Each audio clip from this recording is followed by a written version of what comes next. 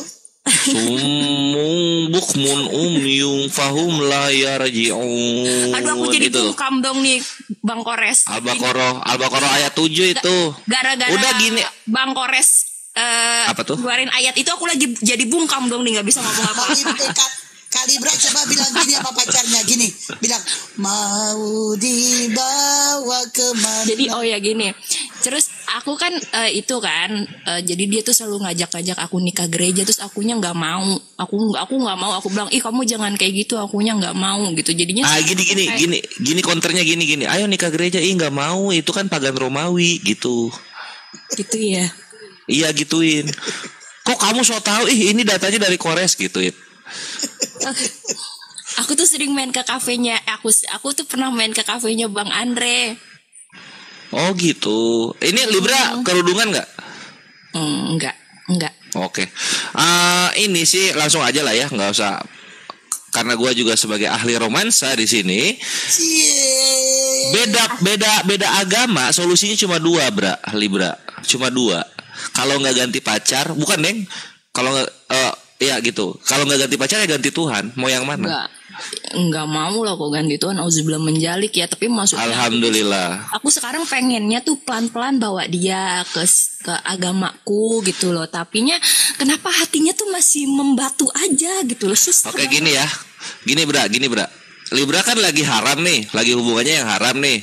Nah mumpung haram, ya udah buka peluang untuk cowok-cowok lain mendekati gitu. Iya, tapi maksudnya gini loh Bang Kores. Aku tuh orangnya tuh melo, terus gak bisa move on. Tolong cariin Bang Kores. Orang cinta mati. Loh, Tolong enggak posisinya cariin dia gitu. Siapa haram. tahu kalau dicariin Itu yang di bawah ada kalau gitu. kenalan baru, jadi aku bisa buka hati.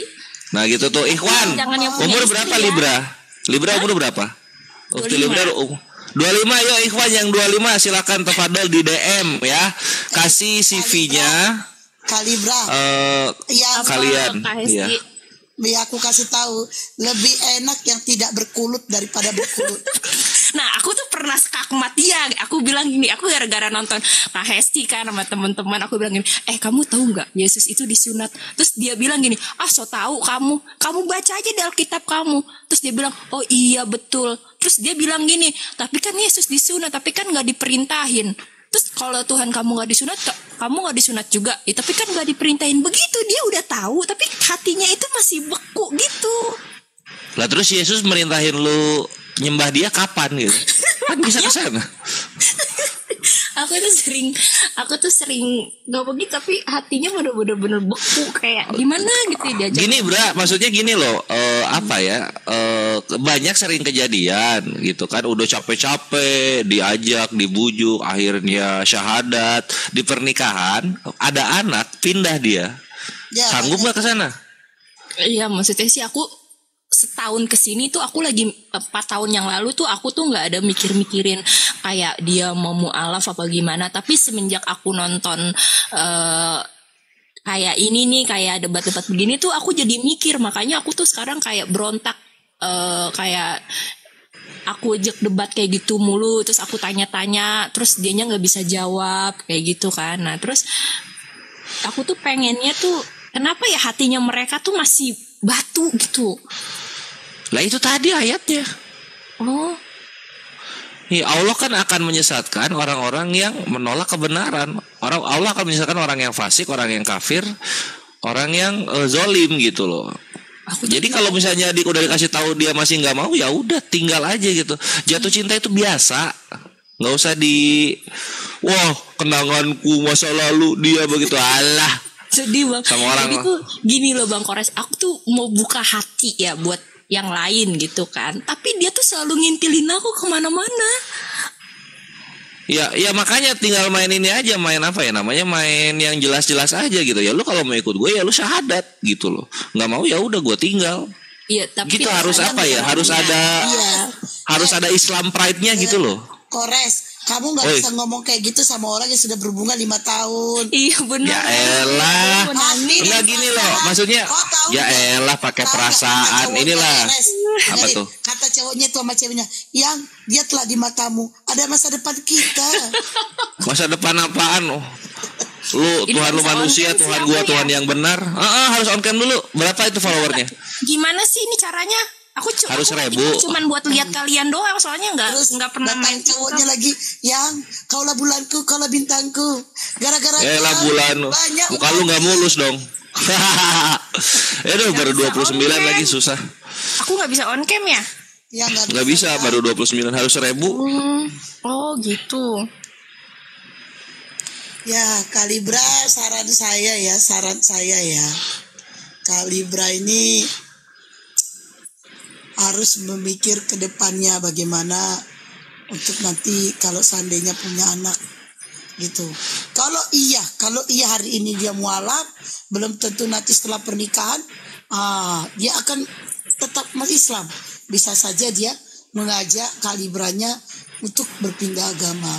Dan perlu Libra ketahui, laki-laki itu banyak ya, tidak semua, tapi banyak manis di bibir saja, begitu. Mudah-mudahan Bang Juma tidak mendengar. Kurunda, ayo Kurunda, diberi pengarahan Kurunda. Gini Kak ya, maksudnya dia kan jauh gitu kan, tapi dia tuh, aku tuh nggak bisa buka hatinya karena apa, dia tuh walaupun jauh tapi tiap hari dia video call mulu, jadinya aku kayak nggak bisa bergerak buat cari yang lain. Ini pengalaman saya berumah tangga. Memang video callnya 24 jam. Sampai tidur aja, ini aja dia lagi nggak ada sinyal di laut. Kalau ada sinyal pasti aku diteleponin. Nggak, dia suka ngasih duit nggak? Ya, yang namanya jajan mah ngasih lah, tapi kan. Wah cakep ya, udah di stok aja dulu gitu, sambil nyari sambil di stok gitu. Bener loh. Juga sih ya, bener harus juga. Iyalah, lu udah hidup lu haram aja udah sekalian semua. Jangan dong, nggak mau. Gak ada otak skor. Iyalah, cewek tuh harus pintar lihat cowok tuh dari dia ada apa yang konkret kepada Libranya dikit gitu. Ya, aku dikit ya, Bang Kores, aku dikit ya. Ini dari pengalaman yang terjadi ya di keluargaku ya Mbak ya. Iya benar. Sehat nih, boleh kan aku kasih nasihat? Kalau bisa cari yang seiman lah, cari, karena ribet loh. Banyak ya saudara-saudara kita tadinya laki-laki ini syahadat, namun pada akhirnya setelah punya anak, mereka tuh mengajak murtad loh istrinya dengan anak-anaknya sekalian. Ya, ada terjadi sama keluarga. Bunda Rahma kenapa sih telat? Tuh baca typing di bawah Bunda. Iya maksudnya. Nggak, itu bercanda itu. Iya, kenapa sih kalian joli banget sama Bunda Rahma? Udah gitu aja, lu manfaatin aja, misalnya lu minta iPhone dia kasih ambil, lu minta duit dia kasih ambil gitu. Nah nanti udah dapat apa muslim yang soleh, ya lu sama dia gitu loh, gitu aja dulu. Aku juga orangnya nggak bisa nyari begitu Kak, soalnya aku tuh orangnya yang diem, nggak bisa nyapa laki. Jadi masih tolong cariin aja kali ya. Enggak, bukan. Oh iya, itu bisa. Itu ini ya Ikhwan ya, muslim yang bener niat nikah ya, tafadhol silakan di DM nih. Ini yang niat nikah, niat taruh silakan. Terus yang kedua, cara nyari jodoh Libra. Yang kedua, banyakin aktivitas. Ikut komunitas apa, ikut ekstrakurikuler apa, ikut kelompok apa gitu. Nah di situ nanti ada jodoh. Oke, ini aku kan kerja di salon ya. Karena sudah terjalin 5 tahun, nggak segampang itu ya untuk memutuskan hubungan.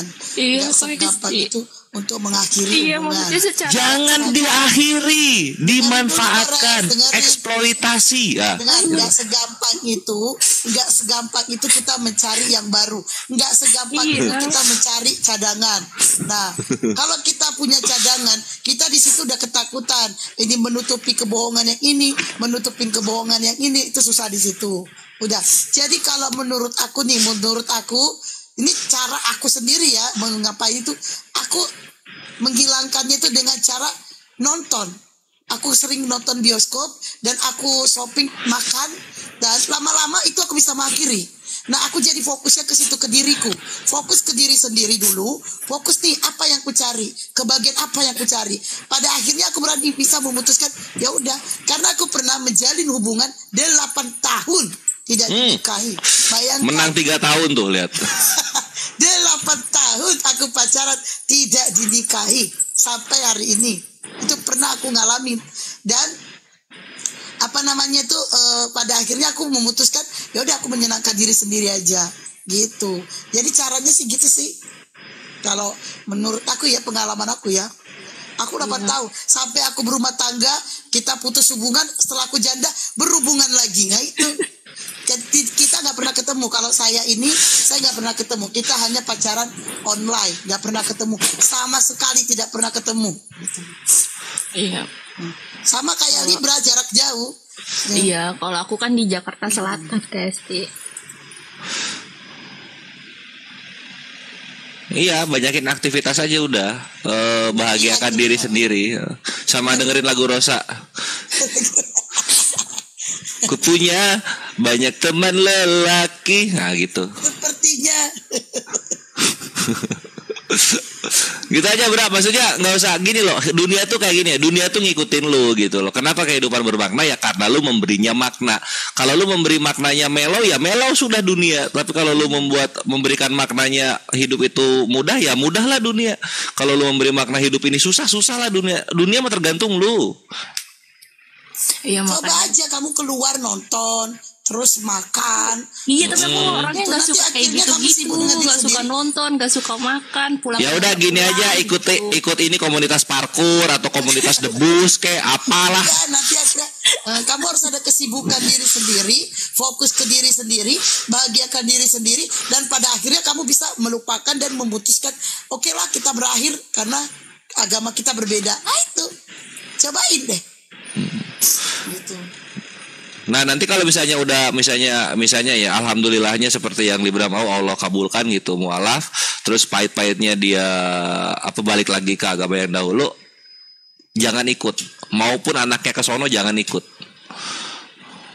Tapi aku nggak yakin sih kalau seorang pelaut mau pindah agama. Aku juga nggak yakin sih, aku sendirinya juga nggak yakin. Hanya demi seorang wanita Iya. aku nggak yakin. Jadi sebelum Gue sih yakin duitnya ya. Kalau bukan karena hatinya dia sendiri sih. sebelum itu terlanjur, Libra, putuskanlah hubunganmu dengan orang seperti itu. Carilah yang seiman. Tapi jika kau belum bisa memutuskannya, kau harus fokus ke diri sendiri, bahagiakan dulu diriku sendiri. Nanti pada akhirnya kau, yaudah kita berakhir, bye bye gitu. Terus dia sering ngomong, Yesus itu kan Mesias. Mesias itu apa sih memangnya? Mesias itu temennya Mesias itu Yesus. Mesias itu kalau di Arabnya Al-Masih ceritanya gitu loh. Iya, dia sering. Cuma ya nggak penting-penting amat lah mau dibilang Yesus apa gimana ya, balikin aja. Terus kenapa Uganda masih gitu-gitu aja? Kok Burundi masih gitu-gitu aja gitu? Katanya Yesus Mesias. Nah, kan di situ dia nanti AU lagi. Nah, baru minta iPhone 14 Pro Max. Si Kores ini ajaran sesat. Iya, Maksudnya dibikin simple aja lah, make it simple through it fun gitu. Terus tobat nasuha, niatin dalam hati. Abis ini tobat nasuha, sholat tahajud, sholat istiharo, dari digabung lah semua itu di berurutan. Abis itu niatin ya Allah, bantulah hamba untuk lepas dari perbuatan dosa ini yang telah hamba lakukan selama 5 tahun gitu. Karena ya Islam tuh nggak kenal pacaran, sister, nggak kenal. Iya. Oke, teman-teman yang Kristen yang mau diskusi silakan naik kita permintaan. Yang Kristen ya, yang Kristen. Dan 686 tuh di follow blokir permanen 05. Ya udah. Di follow blokir permanen 05-nya ya. Biar bisa live, itu akun cadangan. Hilang satu, tumbuh satu, udah selesai. Ya, terus untuk yang di bawah Ikhwan ini serius ya. Silakan yang benar ini yang umur 25 atau 30-an niat untuk menjalani hubungan secara halal yaitu nikah. Tafadhol silakan ini DM Ukhti Bang Libranya. Kores. Tapi Yes. tapi kerjanya yang tetap juga Bang Kores. Ya itu ya makanya tadi kan gue bilang CV, kasih CV-nya gitu misalnya dalam pendidikan agamanya segimana, hafalan Al-Qur'annya segimana gitu, pekerjaannya gimana gitu. Iya. Aku 59 bisa tuh 59 loh. Pengalaman hidupnya udah makan itu loh. Garam banyak lah. Kali Bang Kores ada kali kalau dari langsung kan jadi ketahuan orangnya kayak gimana. Nggak ada. Kalau anak-anak udah pada punya cucu, bre. Udah punya cucu, umurku aja di bawah aku. Iya, cuma kan akselerasi gitu. Itu ada aja paling. Bini kedua mau nggak? Nggak mau. Ya elah, bini. Oke, Ujung-ujungnya ya. Yuk, sama yang Kristen ayo naik. Ujung-ujungnya Bra ya, ini sebagai cewek ya. Tanya ya, ini Bunda Rahma sama UTST tolong disalahkan kalau gue salah. Ujung-ujungnya ketika pernikahan udah berjalan 5 ke atas. yang salah kok kami yang disalahkan sembarangan. Kalau aku salah benerin gitu loh. Nih ya, dengerin. Ujung-ujungnya ya Bra, ketika nanti pernikahan udah jalan 5 sampai 10 tahun ke atas, cewek-cewek biasanya cuma lihat ya selama penghasilan tidak berkurang silahkanlah mau ngapain cowok gitu biasanya. Enggak. Ini pengalaman aku pribadi. Ini pengalaman aku dalamin. Ini dulu waktu aku belum menikah, aku bilang kayak gini. Ya nggak apa-apa lah kalau suamiku kesana kesini, ya kan jajan sana sini. Yang penting jatah bulanan jelas gitu. Aku alamin, makanya hati-hati dalam berbicara ya. Memang benar. Akhirnya apa kata kan gaji bulanan kan samamu. Di situ aku baru berpikir setelah kita memiliki suami, jangankan untuk berbagi badannya, berbagi bibirnya pun aku rasanya jijik gitu. Terus sama gini juga Bra, jangan kebiasaan jangan kebiasaan cowok tuh harus punya penghasilan tetap begini dan begitu gitu. Lu kalau mau pernikahan yang ideal itu dari nggak ada jadi ada bersama-sama gitu loh. Jangan nunggu di finish, bareng-bareng dari garis start. Itu untuk gadis. Ya tapi kalau umurnya udah 50 tahun mau usaha gimana lagi? Untuk gadis. Benar, tapi berlaku untuk gadis. Betul gadis ya. Jadi kita itu merintis berawal, sama-sama merintis. Berlaku hanya untuk gadis. Tapi kalau sudah janda kayak saya ini, kamu cuman kerjanya itu ya ogah lah. Mendingan gue menjanda seumur hidup. Iya, kalau janda kan bentar lagi udah injury time. Makanya itu berlaku untuk gadis. Kalau berlaku untuk gadis ya kita berjuang sama-sama. Ayo kita berjuang sama-sama. Jangan ya kamu kerjanya ini nih, jangan gitu. Iya, karena saya pun dulu gitu, berjuang sama-sama, merintis sama-sama, setelah punya pengkhianat. Nah itu, makanya setelah saya janda, datang gaji 5 juta, ya enggak lah, gaji 5 juta, uang kontrakan udah berapa, rokoknya udah berapa, 5 juta kalau cuma untuk dia, mendingan gue menjanda seumur hidup. Nah, itu belajar dari janda tuh. Tuh. Iya, ya doain aja cari makan buat anak buat gue sendiri, yang mendingan gue menjanda seumur hidup. Ngapain gue lagi? Karena ujung-ujungnya cinta sejati itu ke anak, bukan ke pasangan. Janda ya, berlaku tuh janda. Tapi kalau untuk gadis janganlah. Ya kalau untuk gadis ya laki-lakinya bisa, kok punya apa? Cantik kagak? Gitu. Berlaku tuh gitu. Tapi kalau udah janda, kau punya apa? Kalau udah punya anak, kau punya apa? Kita balas lagi kan? Punya ini kan? Punya gaya helikopter, mau apa lo gituin? Wow, helikopter. Dan perlu kalian ketahui, laki-laki kalau banyak duit butuh perempuan, tapi kalau perempuan banyak duit, mohon maaf, tidak butuh laki-laki. Iya, itu benar itu. Benar itu. Maaf, mudah-mudahan gurunya gak mendengar. Sering terjadi di kota-kota besar itu. Ya. Bunda Hesti, aku boleh minta nomor WA-nya nggak nanti di DM? Kali aku mau cerita biar WA sama aku.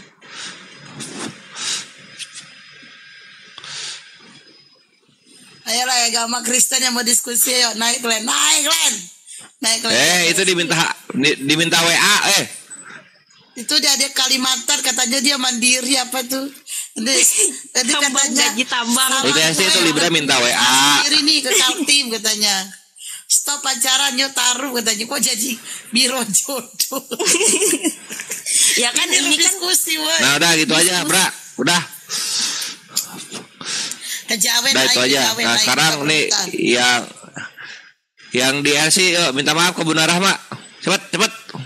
Bully aja udah berapa minggu dibully terus, kasihan Bunda Rahma lo. Oh iya, terus aku kan bukan sering chattingan sih. Bang Dewa kan sering ledek-ledekin, katanya gini, Ica, lu katanya kan nama aku kan aslinya Ica. Ica, lu cakep-cakep begitu, kenapa mau sama yang gak sunat?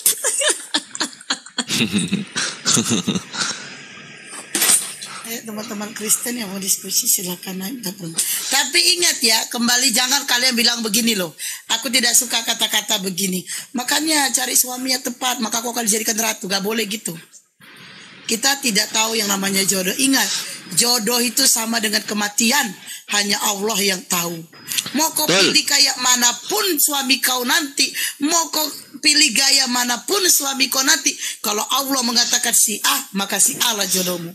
Ingat, janganlah Ahlussunnah wal Jamaah lah, kok sih sih. Jodoh itu sama seperti kematian, tidak ada yang tahu. Jadi jangan ada typing mengatakan makanya pilih suami yang tepat, maka kau akan dijadikan ratu. Jangan ngomong kayak gitu. Jangan kalian ngomong kayak gitu. Dah. Jadi ingat, jodoh itu seperti kematian, tidak ada yang tahu. Kayak saya dulu pacaran sama Marga Purba, terus pacaran sama Marga Sitepu, 3 saya pacarin. Makanya saya nggak mau mengatakan itu. Tadi si Koreska bilang pacaran sama ini dulu, cari dulu, baru nanti diputusin. Enggak, aku pernah ngalamin ribet. Kalau pacaran 3 orang itu ribet. Loh kok bukan diputusin? Ya, maksudnya kan pakai cadangan gitu kan, cadangan. Nah, nanti kalau apa, iya. inilah silih cowoknya kan, yang satu harus ada cadangan muslim. Jangan seperti itu, karena aku udah ngalamin. Aku dulu pakai 3, pasang 3 cowok, itu ribet banget. Yang sini ngajak ketemu, akhirnya aku di rumah saja mengurung diri. Nih, 3 nih ya, bapaknya anak aku pacarin, Marga Purba aku pacarin, Marga Sitepu aku pacarin, 2 Kristen 1 Islam aku pacarin. Ya, 2 Oh, yang Islam menang kan? Yang Islam menang kan? Iya, pada akhirnya itu jodohku tuh ya memang di situ gitu. Jadi jodoh itu nggak ada yang tahu. Padahal Marga Purba punya showroom mobil, si Tepu Kapolsek salah satu dia ada di Medan. Nah, si bapaknya anak itu arsitek. Udah dapat aku itu arsitek gitu. Makanya jangan milih suami harus gini-gini, nanti dipertemukan yang malah yang lain. Jadi kita fokus aja cari itu. Jangan pemikiran aku harus pacaran sama orang ini, jangan. Kayak aku nyantai aja ngadepin hidup. Mau siapa pacaran siapa nggak, nyantai. Dan aku juga tidak bertanya kamu pangkatnya apa, nih nggak bertanya gitu. Dan yang aku pacarin ini 3-3-nya duda, dan pada akhirnya bapaknya anak ketemunya Islam gitu. Kak Hesti, aku minta nomornya dong, buat nanti kali aku butuh pengarahan. Nomor siapa? Nomor Kores? Nomornya Kak Hesti lah, nomor Bang Kores mah ada istrinya, aku takut. Oh, nomor aku. Iya lo, macam-macam lu. Dikunyah sama bini gue lu. Dari WA ke rekening dong Kak Hesti. Oh gitu, itu bagus itu. 0821. Nanti di DM aja Kak Hesti. Aku kadang nggak baca DM. Emang boleh ya? Yang kayak kita tuh, yang kayak kita tuh jarang DM, jarang baca DM. 0821. Udah. Login. Pokok dengar aja lah situ ya. 0821 ditambah 72 ditambah 55 ditambah 55 ditambah 04. Udah, mungkin tapi udah. Ditambah 71. Tambah maksudnya apa ya? Jangan dicatat ditambahnya. Apa sih? Itu biar nggak kena Bennett. Jangan dicatat tambahnya. Oh, iya iya iya. Ngerti nggak? Namanya handphone. Catatnya yang nomor-nomor aja. Ini dari tadi itu spam. Ini room apa ya, Kores? Room dialog lintas agama dan bertanya-tanya mengenai permasalahan. Nah, kebetulan itu masalahnya lagi terjebak dalam cinta beda agama. Yang satu Libra menyembah Tuhan yang benar, yang satu lagi nyembah berhala. Nah, itu makanya kita mesti ngasih. Ya, dia tuh kayak mendoktrin mulu kerjanya. Ayo nyembah berhala gitu ya. Iya enggak kayak gini. Kamu mau nggak ikut aku pergi ke gereja? Terus aku bilang ngapain aku nyanyi. Aku bilang gitu aja. Dialog apa curhat ya? Curhat. Terus aku bilang gini, aku mau nanya sama kamu. Aku bilang kayak gitu. Kan Yesus mati pakai kain kafannya. Terus kenapa kalau kamu mati pakai jas? Emang mau kondangan? Terus dia bilang, ya kan kita beda-beda. Begitu terus jawabannya nggak jelas. Ayo teman-teman yang Kristen yang mau diskusi silakan naik di topik.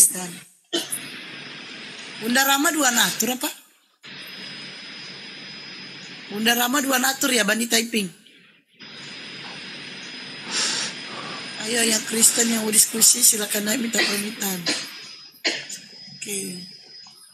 Jadi gini ya teman-teman. Sebenarnya iya, saya juga dulu keras loh. Waktu masa pacaran gitu ya keras. Wah, agama gua Kristen itu lebih bagus dulu ya. Gak kayak agamamu gini gitu ya. Tapi pas aku udah masuk di Islam itu, aku belum belajar ya. Aku belajarnya setelah janda. Nah, setelah aku mempelajari tentang keislaman itu, aku yang menarik itu kisah Rasulullah. Aku tidak tahu siapa Nabi Muhammad. Nah gitu. Dan makin kesini aku baru paham tentang surga. Wow, ternyata surga yang indah itu ada di Islam. Dimana kita capek-capek kita di dunia ini, ya kan? Capek kita di dunia ini beribadah, memuji Tuhan, cari uang, kerja, banting tulang sana sini. Tapi begitu kita nanti mati, kita dimasuk ke surganya Allah. Kita tinggal menikmati apa yang kita tabur selama di dunia. Luar biasa kan? Dan Allah akan mempertemukan aku dengan anakku, itu anakku. Tapi aku nggak tahu apakah Allah akan mempertemukan aku dengan dengan suaminya nggak ada. Itu aku nggak tahu. Hanya Allah yang tahu dan aku tidak mau tahu dalam hal itu. Yang penting Allah mempertemukan aku di surganya Allah bersama anakku tercinta. Masya Allah. Bunda Hesti, aku tadi nomornya kehapus. Maaf Bunda. Oke, aku ulangin ya. Iya, maaf 0821. Yang tambah-tambahnya jangan dicatat. Oh iya. 0821. Iya. Udah, 0821 ditambah 72. Iya. Ditambah 55. Iya. Ditambah 55. Iya. Ditambah 04. Oke, ini aku WA ya. Oke, yang Kristen aja dulu naik ya guys. Oke, teman-teman yang Kristen yang mau diskusi silakan naik. Minta permintaan. Oke. Bunda Rama Nanti kalau juga orangnya ada aku suruh naik ke sini nanti kalau ketemu. Ya, nanti diskusi sama Oh, dia mau dialog atau di apa namanya? Langsung ditembak gitu. kenapa? Waktu itu pas aku pernah ke Kalimantan kan ketemu sama dia. Terus habis itu aku dengerin dialog ini, dia suruh matiin. Dia bilang matiin kata gitu. Itu mah yang menang agama kamu terus. Oh gitu, dia udah tahu berarti. Udah tahu dia. Apa itu? Ini Chinese kah? Bukan. Bunda, itu aku udah WA belum masuk ya? Belum. Oh udah, ini udah checklist 2. Cowoknya Chinese nggak? Orang Bukan. Ambon Kak, Kores. Wow. Libra Jaksel. Iya. Nyamperin dia ke Kalimantan. Karena lagi sandar di sana. Berapa hari? Kalau diongkosin nggak apa-apa lah Kores. Tony. Ongkos. Wah. Udah diam lah kok Kores, kok macam gak dewasa aja kau. Kok macam anak kecil. Anak kemarin sore kok Kores. Bunda itu dong. Iya iyalah. Ke Ica. Belum masuk. Pantesan. Udah cek dua. Oh. Pantesan 5 tahun. Dia bilang kok Enggak, Kores kalau dia lagi- lebar-lebar. Kalau dia lagi ke Merak sih dia yang kesini. Iya. Gurunda tabok si Kores, dia terlalu kepo. Dia sambil nunggu Oten kita diskusi ini aja dulu ya. Iya. Ayo ya agama Kristen yang mau diskusi sama ini. naik. Sama ini juga itu kurang-kurangin zodiak-zodiakan syirik itu. Iya betul. Aku Ya. kan nggak suka bio TikTok, jadi aku bingung. Kan namaku Ica. Jadi aku bingung buat namanya siapa ya gitu. Aku bikin aja Libra gitu. Kenapa nggak kepiting? Kenapa nggak ikan? Ikan kan Pisces aku. Oh, aku juga Pisces. Terus kenapa kau bikin nama Libra kalau aku kok Pisces? Gimana sih kagak nyambung? Ya nggak apa-apa. Aku soalnya nggak apa ya. Nanti kau gimana tanggal ya? berapa Piscesnya? Tanggal 28 Februari Kak Esti. Aku tanggal 28 Februari masih Pisces ya? Iya. Oh aku 6 Maret. Oh, 6 Maret masih Pisces sih. Lagian kau jauh di bawahku. Kalau 28 apa tadi 28 Februari itu jatuhnya udah Cerebrus. Apa itu? Zodiak baru bikin. Ih, masa sih? Coba dibikin sama ini ya, sama Dewa Kores. Ya. Libra sama aku beda 13 tahun. Iya ya. Coba. Kalau Bunda Esti stay mana sih? Stay Tanjung Pinang. Oh, Tanjung Pinang. Oh iya nih Bunda Esti. Aduh kebetulan banget. Mungkin ini jalan Allah kali. Kalau dari Pekanbaru ke Perawang itu berapa jam ya? Jauh. Kau dari sini Tanjung Pinang ke Pekanbaru. Iya. Kalau kau mau ke sini kau melalui habis Tanjung Baru Dumai Express. Naik Dumai Express, berhentinya di Tanjung Pinang. Oh, tapi kalau Pekanbaru itu nama bandaranya apa? Kalau jadi sih besok aku mau ke Pekanbaru. Bandara besok Pekanbaru ini pagi aku kalau nggak jadi. tahu. Oh, Nggak, beda aku ya dari sama Tanjung Pekanbaru Pinang. jauh lagi, itu Riau, aku Kepri. Oh, kepulauan beda sama Pekanbaru, Iya, Riau. beda dong, kami daerah laut. Kalau Riau daerah darat. Oh, iya. Jadi ke tempat kami harus nyebrangin laut karena nggak ada jalur darat. Oh. Tapi bandaranya sama Kalau mau- beda juga. Kalau mau ke tempat UTC itu pakai ini kaki katak. Baru bisa nyampe. Di sini bandara apa ya? Fisabilillah kalau nggak salah. Tapi ini ya, kalau dari sini tuh hanya ke Jakarta doang. Bandaranya ke Jakarta, ke Singapura. Kalau ke Batam, mendingan naik kapal pada tuh. Kalau ke Medan itu nggak ada. Kalau ke Pekanbaru itu nggak ada gayanya. Jadi harus dari Batam semua. Kenapa kamu kalau mau ketemuan sama aku ya udah kamu ke Batam aja. Oh, besok sih rencana kalau jadi pengen ke Pekanbaru, guys. Oh, ke Pekanbaru mah jauh lagi ke Batam. Kenapa? Beda ya? Cowoknya berlabuh di sana. Enggak. Kores, kamu kepo amat. Oh, iya. Kores. Bukan. Aku kan kerja di salon, terus temen lagi buka salon di sana. Di mana? Pekanbaru. Iya, aku kan kerjanya di salon. Aku mau ngomong takut gak jadi deh ya, udahlah. Gak apa-apa, kamu siapkan BA aku soalnya aku nanti di Batam aku rencana mau buka itu juga salon. Tapi Oh, bukan iya, salon iya. ini. Aku buka kecantikan rencana bulan 12 kalau nggak tahun depan.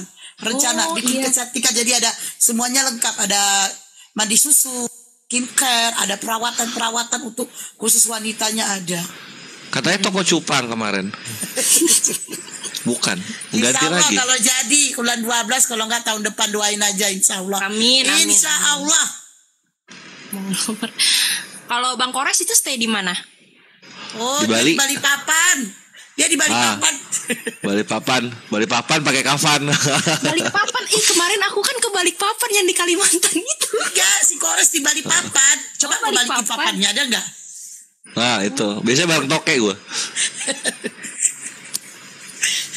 Hotel gak ada yang naik. Ayo Ten. Dan ini naik, jam Ten. segini. Ini Jangan mereka salah, gereja Res. belum pulang ya? Tahu nggak Res? Tadi malam itu tahu nggak? Bang Juma masuk jam berapa? Oh iya tahu jam 3 jam 3. Lu tahu dari mana? Iya tahu itu sampai jam berapa? Jam 4. Iya karena gue kan biasa gini terbiasa di Zoom jadi ada suara-suara orang gitu kan. Nah jadi kalau misalnya udah nggak live itu TikTok tetap nyala supaya ada suara-suara. Gitu ya. Makanya tahu guru udah masuk tuh tahu. Ya sampai jam 4 tahu Bang Juma. Jam 5 jam Makassar. Iya karena ini kan belum sempet live banget itu kemarin tuh. Wah hotelnya ngeyel. Lo kalau nggak ngeyel mualaf namanya. Jadi dia tuh kalau nggak Bang Juma mau sholat subuh dah ini. Ayo yang 594 tuh di follow blokir permanen 05 guys. Itu akun cadangan. Kalau akun kan aku 2 akun kena peringatan. Ayo. 1 sampai besok jam 5 sore. Astagfirullahaladzim. Pindah ke